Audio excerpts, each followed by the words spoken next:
Teman-teman media dan seluruh masyarakat Indonesia yang saya cintai, berdasarkan data yang kami peroleh, studi di luar negeri mengkonfirmasi menurunnya tingkat kematian karena COVID-19. Misalnya pada pertengahan tahun 2020, COVID-19 dideteksi 13 kali lebih mematikan dari flu biasanya. Namun pada awal tahun 2022 ini, COVID-19 diprediksi yang Omicron diprediksi hanya 2 kali lebih mematikan dari flu. Jadi Omicron ini hanya 2 kali lebih parah dari penyakit flu. Sejak 44 hari dari tanggal 1 Januari 2022, kasus puncak Omicron sampai dengan saat ini belum melebihi puncak Delta di tahun lalu. Padahal jika kita merujuk ke negara lain, puncak Omicron biasanya 3-4 kali lebih tinggi dari puncak Delta. Tingkat rawat inap rumah sakit dan tingkat kematian juga masih jauh lebih rendah daripada periode Delta. Tapi ini juga tidak mengurangi tingkat kehati-hatian kita. Namun data ini perlu dipahami oleh kita semua untuk tidak memperlakukan Omicron ini sama seperti periode Delta yang lalu. Pola yang sama juga terlihat di Jawa Bali. Penambahan kasus di Jawa Bali terlihat melambat, namun terjadi peningkatan kontribusi di luar Jawa Bali.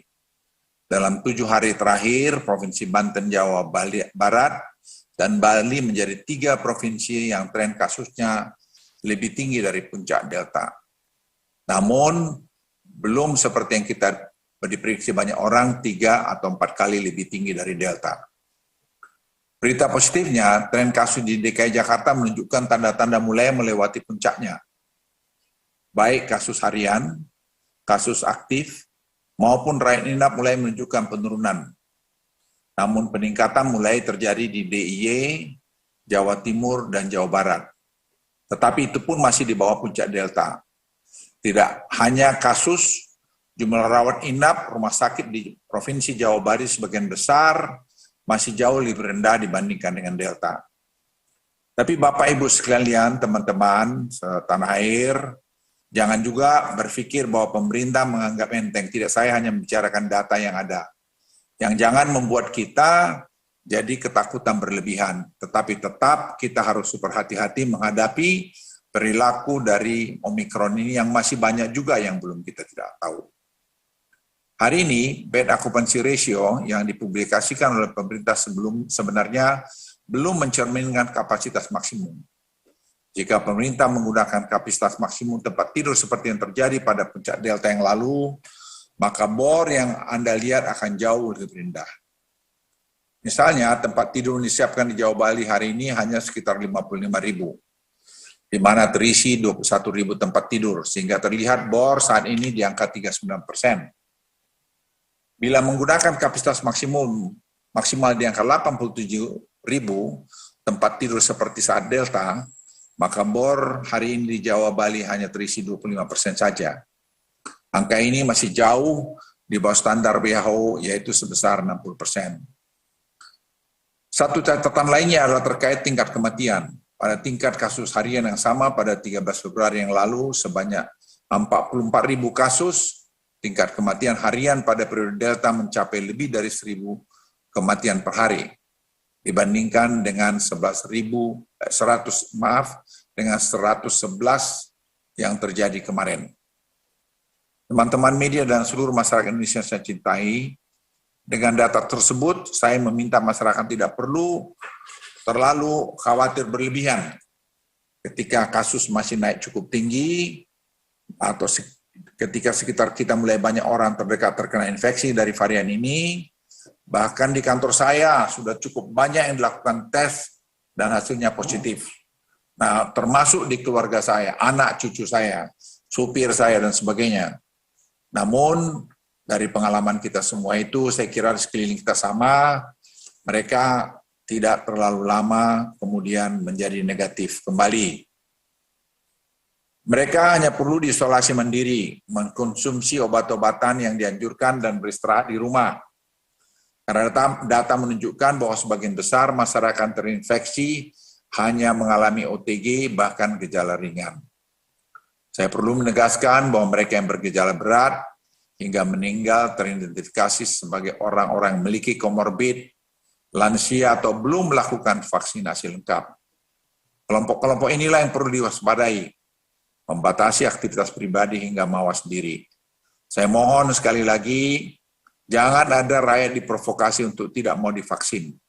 Karena rata-rata yang meninggal itu adalah orang yang belum divaksin lengkap, apalagi belum di booster, dan apalagi sudah memiliki komorbid dan juga sudah tua. Kita punya tanggung jawab pada sekeliling kita masing-masing.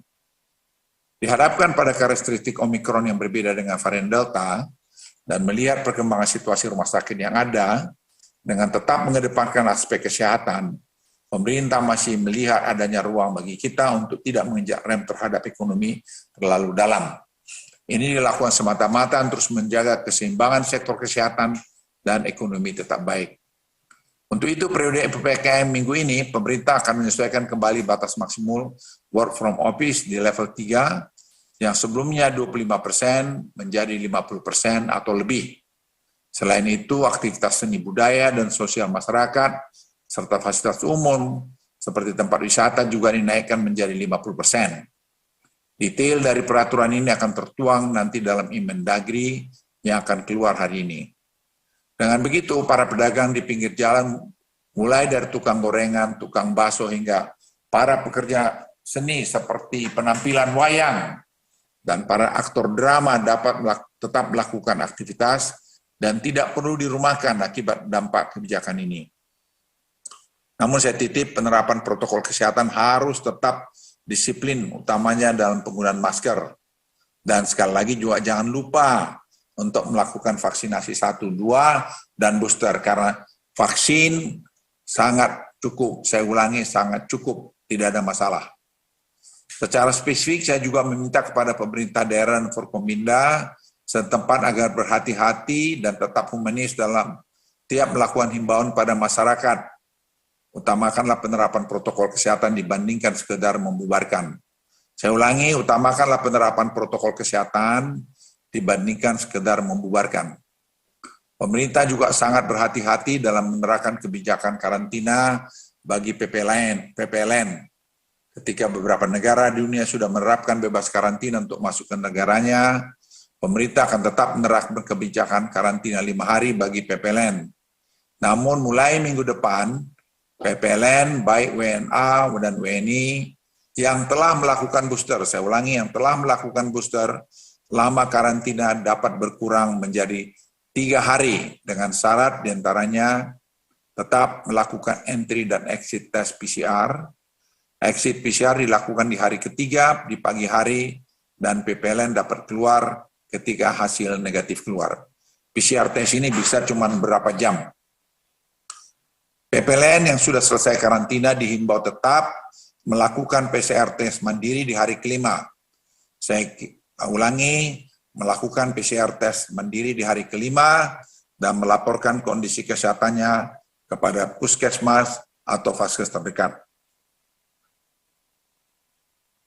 Kedepan, jika situasi terus membaik, pemerintah berencana 1 Maret atau mungkin lebih awal dari 1 Maret, saya ulangi 1 Maret, hari karantina akan diturunkan menjadi 3 hari untuk seluruh PPLN. Lalu jika situasi terus membaik dan vaksinasi terus meningkat, tidak tertutup kemungkinan pada 1 April atau sebelum 1 April, PPLN tidak akan lagi menerapkan karantina terpusat bagi PLN. Namun sekali lagi, ini bergantung pada situasi pandemi dan supaya kita mengendalikan penyebaran kasus. Nah, kita semua bertanggung jawab di sini untuk membuat negeri kita ini tetap aman buat kita semua.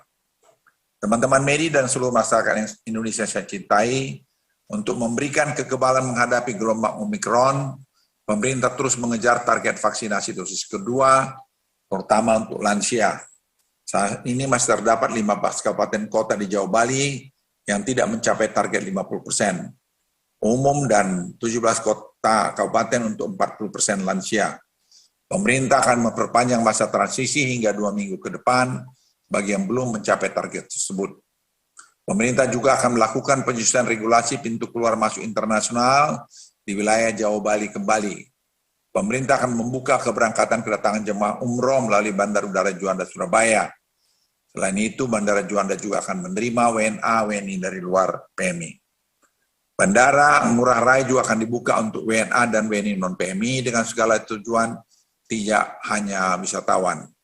Pintu laut di Bali juga dibuka untuk WNA dan WNI yang datang menggunakan kapal pesiar, krus atau layar joh.